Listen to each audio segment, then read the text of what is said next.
Hey there, today we're starting book number 3. Right here, hot off the presses, Kitty and the Sky Garden Adventure. Sky Garden Adventure. What do you think a sky garden could be? Well, I know she lives in a tall building. I'm wondering if she's going to do something on top of the buildings or maybe grow a building on the roof. I know a lot of restaurants and buildings where people live really close to each other, like in apartments, they use their roofs as places to play or garden or hang out. So maybe that is what she's going to do in this book. Let's start with chapter 1. Here's the title page.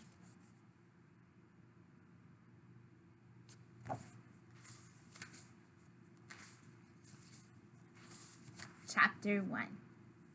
Look at this pumpkin. My sunflower's starting to grow. Kitty gazed at the small plant in its little brown pot. She was sitting on the flat rooftop above her bedroom while the stars appeared, one by one, in the evening sky. So she is on top of her building. It's got 2 leaves already, said Pumpkin, a roly-poly ginger kitten with big blue eyes. Kitty touched the sunflower's sturdy stem and pointy leaves.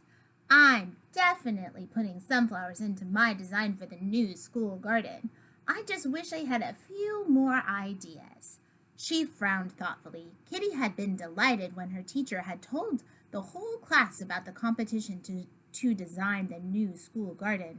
All they had to do was draw their plan for the garden on a piece of paper and color it in carefully. So here she is on her rooftop.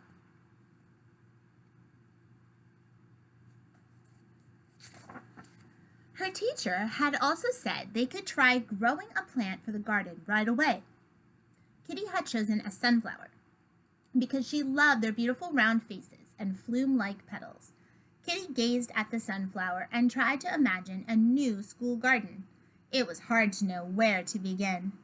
Darkness had fallen and a bright full moon hung in the sky, pouring silvery light over the houses. The street lamps of Hallam City winked below them, and in the distance, an owl hooted. Kitty loved being out in the moonlight. She had special cat-like superpowers, so she could easily climb and balance on the rooftops. Her night vision let her see in the dark, and her super hearing picked up sounds from a long way away. She felt at home up here, and when the moon came out, the world became shiny and magical. She loved sharing this special world with Pumpkin, the ginger kitten she'd rescued from the clock tower many weeks ago. Kitty leaned in to look more closely at the sunflower plant. The night wind blew gently across the rooftop, making the plant's leaves flutter. There was the soft sound of paws padding over the roof. Kitty listened carefully. Pixie, is that you? You guessed right. A fluffy white cat with green eyes sprang out from behind a chimney. Her pale fur gleamed in the moonlight. How did you know it was me? I used my super hearing. Your paw steps sound lighter than Figaro's and quicker than Katsumi's or Cleo's. Kitty smiled. She had lots of good friends among the cats of Hallam City, and meeting up with them on the rooftops was one of her favorite things to do. Hello, Pixie. Pumpkin scampered up to the white cat and they touched noses. Have you come to play with us? Yes, I was looking for something to do, admitted Pixie. I felt like having an adventure, and I thought to myself, who would be the best person to have an adventure with? Kitty, of course. Kitty laughed. That's very kind of you. I'm just trying to decide what to put in my design for the new school garden.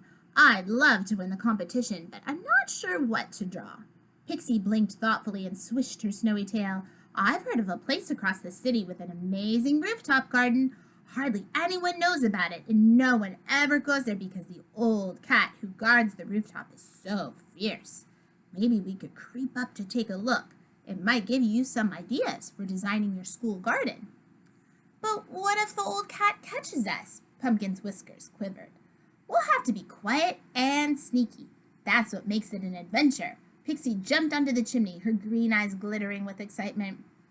It's not far away, so we could get there in a whisker. I'd love to see this garden. Kitty glanced down at her clothes, but I'm not really dressed for an adventure. Just 1 second. She darted down the sloping roof and slipped through her bedroom window. Taking her black superhero suit from the closet, she quickly pulled it on. There she is. Then she added her velvety cat ears and tied the dark, silky cape around her neck. The moonlight poured over Kitty as she climbed across the windowsill. She felt her superpowers grow stronger, and her body tingled from her head down to her toes. Her eyesight became clearer, and her hearing sharpened. Climbing to the top of the roof, she smiled at Pixie and Pumpkin. I'm ready now. Let's go. They ran along the rooftop together. Kitty beamed as she jumped from one building to the next, her black cape flying out behind her. She loved the feel of the night breeze on her face and the way the moonlight shimmered on the windows.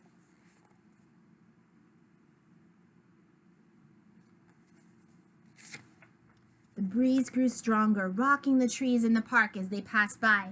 Pixie led them past Kitty's school with its square playground and jungle gym. Kitty spotted her own desk and chair through the classroom window. A pile of neatly sharpened pencils lay on the teacher's desk, ready for the next day. On the street behind the school, there was a building site for a row of new houses. At the corner of the site, the builders had left a large bin full of odds and ends they were throwing away. Every now and then, Pixie stopped to sniff the air. Yes, it's this way, she called to the others. I can smell the scent of flowers. Kitty smiled. I can smell them too. The sweet scent drifting on the night breeze reminded her of roses. One by one, they jumped from the rooftop to the ledge of an apartment building. Then Pixie led them up the steps of the fire escape. The scent of flowers grew stronger, and Kitty's heart skipped. She raced ahead and climbed onto the wide, flat rooftop. Her stomach fizzed with excitement as she gazed all around. Trees and flowers filled every corner like a fountain of bright colors. A winding path made from round white stepping stones curved through the flower borders. A group of silver birch trees lined the entrance, making an archway of delicate white branches. Kitty beamed. She'd never seen such a beautiful garden growing on a rooftop before. Pumpkin and Pixie sprang onto the roof beside Kitty. Pumpkin stopped with a gasp, his blue eyes as wide as tennis balls. Pixie ran straight under the archway of silver birches, mewing excitedly.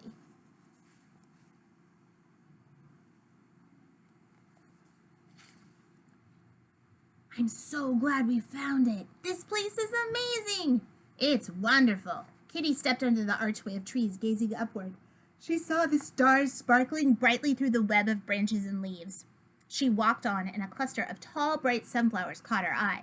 She stopped beside the towering plants. Look at these sunflowers. They're the biggest ones I've ever seen. There were 7 sunflowers all together, each one taller than Kitty, and they nodded their heads gently in the breeze. She gazed at them admiringly, and their cheerful faces seemed to smile down at her.